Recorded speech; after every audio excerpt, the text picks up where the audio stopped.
नहीं है टपकेश्वर महादेव से बड़ी कोई महिमा। होते हैं यहाँ दिनों रात चमत्कार।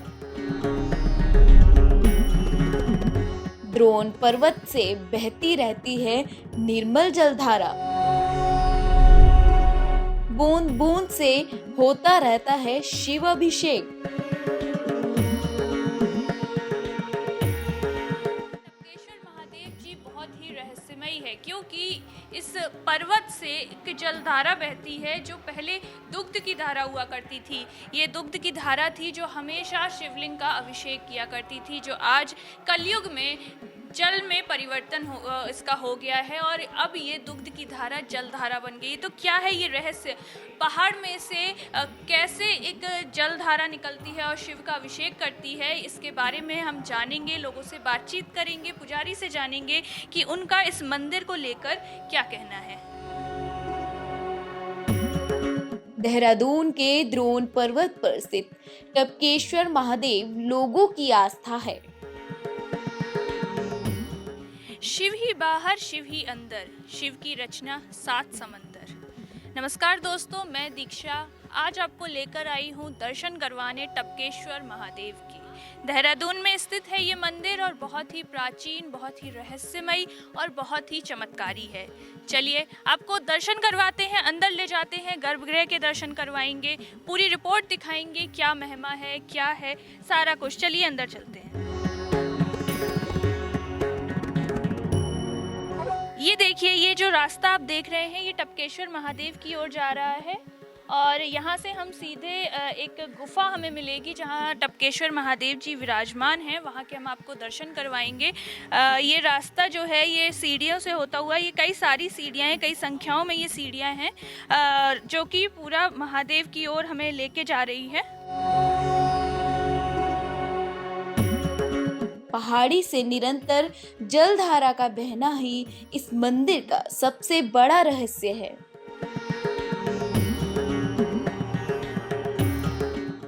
टपकेश्वर महादेव जी के दरबार में हम पहुंच चुके हैं। ये जो आप शिवलिंग देख रहे हैं ये टपकेश्वर महादेव जी है और यहाँ पे जो आप एक बूंद बूंद करके जो जलधारा बह रही है इसको आप देख सकते हैं, ये बिल्कुल ही नेचुरल है और यही एक रहस्य है जिसके बारे में हमने आपको पहले बताया था कि पहाड़ी से जलधारा का बहना और लगातार बहते रहना और शिवलिंग का अभिषेक करना एक बहुत बड़ा रहस्य है। इसके बारे में हम पुजारी जी से जानेंगे। साथ ही आपको हम ये भी बताना चाहेंगे कि कहा जाता है कि यहाँ पे जितनी जोर से आप बम बम भोले का जयकारा लगाते हैं ये जलधारा उतनी ही तेज हो जाती है। इसमें कितनी सच्चाई है ये हम जानते हैं।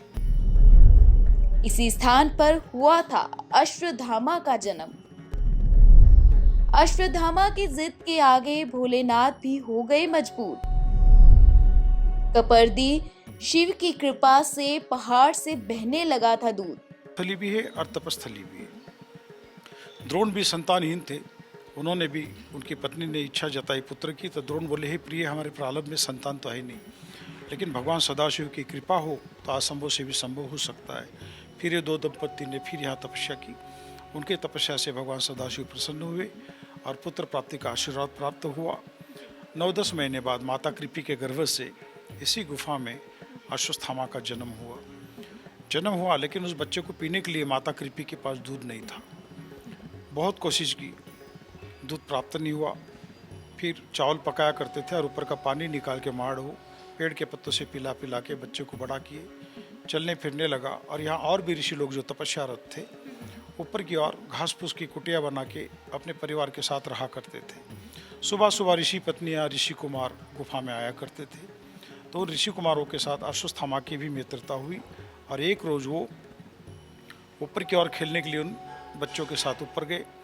उन्होंने देखा कि सभी बच्चे अपने अपनी माता की गोद में बैठ के कुछ कर रहे हैं, तो इन्होंने देखा और फिर उन ऋषि से शिकायत की। बोले, हम वहाँ गए बुलाने, तो बोले उनकी माता ने पल्लू से ढका हुआ है, वो हमको देखते हैं उनको ढक देती है और ऊपर से मारती है। बोले, बेटा वो मार नहीं रही, सहलाते हुए उन्हें दूध पान करा रही है। बोले, दूध क्या होता है? बोले, बेटा ये दूध एक श्वेत तर पदार्थ होता है, पीने में मीठा होता है और ये पदार्थ माँ से या तो गाय से प्राप्त होता है और इसके पीने से भूख प्यास मिट जाती है। तो आप जैसे और भी जब बच्चा आता है कोई बाहर से, तो और आप जैसे लोग भी बैठे हुए थे ऋषि मुनि लोग, उन्होंने कहा, अरे हम आप सब जानते हैं कि द्रोणपुत्र अश्वत्थामा ने आज तक दूध का स्वाद चखा नहीं और आप दूध के बारे में बखान किए जा रहे हो।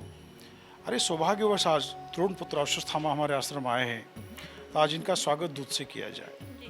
क्योंकि हमारे घर कोई मेहमान भी आ जाता है, पंजाब में कोई मेहमान हमारे घर आता है, तो हम लोग सबसे पहले उसे एक लस्सी एक गिलास पिला के उसे प्रसन्न कराने की कोशिश करते हैं। इसी तरह उन्होंने एक कटोरा दूध बुलाया और अश्वत्थामा को स्वागत के रूप में उसे एक कटोरा दूध पान कराया। मीठा मधुर लगा, शक्ति का एहसास भी होने लगा। तब से उनके मन में दूध के प्रति लालसा पैदा हुई कि काश ऐसा दूध मुझे रोज़ मिले तो कितना अच्छा होगा। जब सायंकालीन गुफा में आए तो उनकी माता ने वही लकड़े का एक बड़ा सा कटोरा चावल का पानी सुबह का उनके सामने रखा। बोले बेटा सुबह का दूध पी लो, बाद में हम तुम्हारे लिए चूल्हा जलाते और दूसरा ताज़ा दूध हम तुम्हारे लिए और बनाते। बोले माते ये दूध तो मैं आज से नहीं पीऊँगा। मैंने जो ऊपर एक छोटा सा कटोरा पिया माते, बड़ा मीठा और मधुर था, बहुत आनंद आया माते, मैं वही पीऊँगा, अन्यथा बोले आज से मैं नहीं। जिद पे अड़ गए। तो माता कृपी को भी लगा, बड़ा दुख हुआ कि मेरा बेटा है इतना प्यारा सा और मेरा बेटा होने के बावजूद, मैं इसकी माँ होने के बावजूद इसकी मैं प्यास नहीं बुझा पा रही। हे प्रभु, ये मेरी कैसी परीक्षा की घड़ी ना, मैं आज इससे जे तो अब इससे कैसे झूठ बोलूँ। तब द्रोण आए। द्रोण से उन्होंने कहा कि हे स्वामी, अब हमारा बेटा बड़ा हो चुका है और ये दूध और पानी को अब जानने लगा है, अब इसे अधिक झूठ बोलना ठीक नहीं होगा। कृपा करके आप अश्वत्थामा के लिए आप दूध की व्यवस्था करें। तब द्रोण बोले, हे प्रिय, मुझे एक प्रसंग याद आ रहा है। जिस दौरान हम हिमालय की ओर प्रथम बार प्रस्थान किए थे तपस्या के लिए, उस दौरान हमारे मित्र सखा द्रौपद ने हमें वचन दिया था कि तपस्या के दौरान आपको कोई भी जरूरत महसूस हो तो आप मुझे याद करना। प्रिय, हमने जैसे तैसे समय व्यापन कर लिया, हमने आज तक उससे कुछ मांगा नहीं, लेकिन आज हकीकत में मुझे अश्वत्थामा के लिए गाय की जरूरत महसूस हो रही है। और मुझे सुनने में भी आया है कि हमारा मित्र सखा अब राजा बन चुका है, तो मैं इसी बहाने जाता हूँ, उनको राजा अभिषेक के उपलक्ष्य में बधाई भी दे देता हूँ, मिल भी आता हूँ और एक गाय भी ले आता हूँ। यहाँ से उन्होंने हस्तिनापुर की ओर प्रस्थान किए और वहाँ जाके राजन को बधाई दी।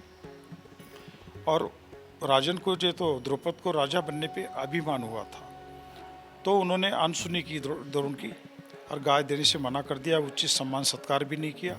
और द्रोण निराश होकर इस गुफा में आए। गुफा में आते ही आकाशवाणी हुई कि हे द्रोण, निराश ना हो, अश्वत्थामा भगवान शंकर का दिया हुआ प्रसाद है, उसकी रक्षा स्वतः शंकर भगवान करेंगे। अश्वत्थामा से कहे कि वो भगवान शिव की तपस्या करे, कर्म किए अगर कोई भी फल की प्राप्ति होती नहीं है, इसलिए कर्म करना आवश्यक है। तब अश्वत्थामा ने एक पांव के बल पे खड़े होकर यहाँ 6 मास तपस्या की।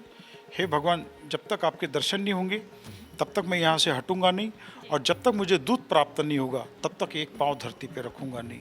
भक्ति योग हठ योग के साथ उन्होंने तपस्या की और पूर्णमासी पे उनकी तपस्या पूर्ण हुई और भगवान सदाशिव भूमार्ग से प्रकट हुए और पूर्ण रूप से उन्हें साक्षात दर्शन दिए, दूध प्राप्ति का वरदान दिए, आजर अमरता का वरदान दिए।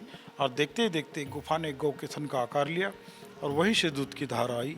वही दूध अश्वत्थामा पिए और अपनी भूख प्यास मिटाए। बाद में जब तक गुफा में रहे, पिता के साथ कंधे में कंधा मिला के अस्त्र शस्त्र का ज्ञान भी प्राप्त करते रहे। बाद में दूध का सिलसिला यहाँ कलयुग तक चलता रहा। तब तक ये शिवलिंग दुधेश्वर के नाम से विख्यात रहा। कलयुग के लगते ही उस दूध का गलत इस्तेमाल होना, भगवान का नाराज होना और वो दूध था वो पानी रूप में बदल जाना। क्योंकि बीच का समय कुछ समय जो तो पूजा अर्चना भी यहाँ रुक गई थी, पूजा मार्ग भक्ति मार्ग से लोग विमुख होने लगे थे। तो कुछ सच्चे भक्तों ने माँ भगवती को पुकारा। माँ भगवती ने उन भक्तों की पुकार सुनी। फिर भगवान शंकर को समाधि से जगाया। हे स्वामी जागो, कलयुग का प्रथम चरण लग चुका है, तो इस धरती पे हालात है, घोर कलयुग लगेगा, तो हे भगवान इन भक्तों की रक्षा कौन करेगा। और आपको भी कोई नहीं जानेगा कि चाहे कितना भी आप डमरू बजाएंगे तो मदारी में आपकी भी गिनती होगी प्रभु, इसलिए आप कुछ करो और भक्तों की रक्षा करो।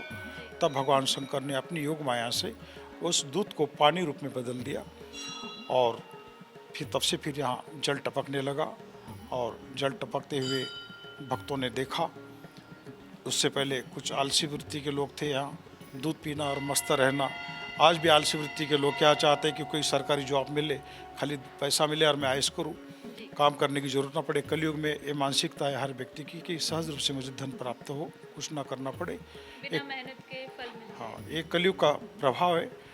तो इसी तरह फिर वो भक्त लोग भी, सच्चे भक्त लोग भी अंदर आए और उन्होंने देखा जल टपकते हुए, तो उनको भी देखते रहे। हाथ में लोटा धरा का धरा रहा, और जल की टपकन सुनते रहे। कभी सुननी हो तो इस माइक को लगा के आप रात्रि को आइए और शिवलिंग के पास रखिए, और फिर आपको वो जो इतिहास यहाँ का बता रहा हूँ, वो आवाज़ आज भी आपको, वही टप की आवाज़ वही आपको आज भी यहाँ पे सुनाई देगी। तब से लेकर आज तक यहाँ जल की बूंदें टपकती है, और ये स्वयंभू शिवलिंग का अखंड अभिषेक रात दिन यहाँ होता रहता है। और ये स्थान लगभग 6,500 साल पुराना है। पूरे भारतवर्ष से भक्त लोग आते हैं, भगवान शिव को जल अर्पण करते हैं, भगवान शिव का जय जयकारा लगाते हैं। जय जयकारा लगाने से जो शिव भक्त और भी साथ में होते हैं, उनका रोम रोम जो है तो एकदम जाग उठता है, और वो रोम खड़ा होता है बदन का, और एक आनंद की प्राप्ति होती है। इसीलिए जहाँ पे भी शिवालय में होते भगवान शिव के जय जयकारे बोले जाते, हनुमान जी का जय जयकारा बोला जाता है, रामचंद्र प्रभु का जय जयकारा बोला जाता है। उससे बहुत आनंद की प्राप्ति होती है, और वाइब्रेशन भी मिलती है, और हमको शक्ति की भी अनुभूति होती है। इसीलिए हमें जय जयकारा ये हम लोग लगाते हैं, और ये लगाना चाहिए। इससे भी बहुत कुछ प्राप्त होता है। महाराज जी एक जयकारा बोले बाबा के नाम। बोलिए टपके ईश्वर भगवान की जय। क्या दोबारा दूध में परिवर्तित होगा जल? क्या कलयुग में ऐसा संभव है? महाराज जी एक मेरा सवाल, आखिरी सवाल है, क्या आपको लगता है कि ये दोबारा संभव होगा कि ये जो जल में दुग्ध जो है वो जल में परिवर्तित हो गया था, वो दोबारा से प्रभु की कृपा होगी और वो जल जो है वो दोबारा दूध में परिवर्तन हो सकता है इसका? ऐसा है, अभी तो कलयुग का ये प्रभाव है, कलयुग चल रहा है।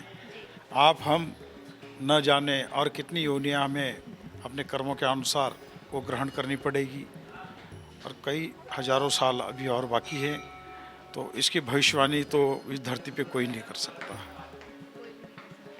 तो अभी आपने जाना कि टपकेश्वर महादेव मंदिर का इतिहास क्या है। पुजारी जी ने एक छोटी से छोटी बात, इनका इतिहास, अश्वत्थामा से जुड़ी हुई पौराणिक कथा, हर चीज़ आपको विस्तार रूप से बताई है।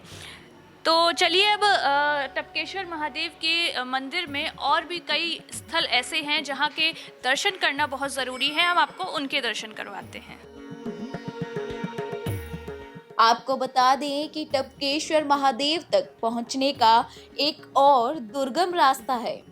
कहते हैं जो भी इस रास्ते से भोले शंकर तक पहुंचता है, भोलेनाथ उसकी मनोकामना जरूर पूरी करते हैं। मंदिर में बहती नदी का मनोरम दृश्य भी है, और साथ ही संतोषी माता की कृपा भी भक्तों पर बनी रहती है। दरअसल संतोषी माता का मंदिर लोगों की श्रद्धा का एक नमूना है। शिव शंभू के दर्शन करने के बाद जो भी संतोषी माता के द्वार पहुंचता है, उसके मन को शांति जरूर मिलती है। हर हर महादेव, हर हर महादेव।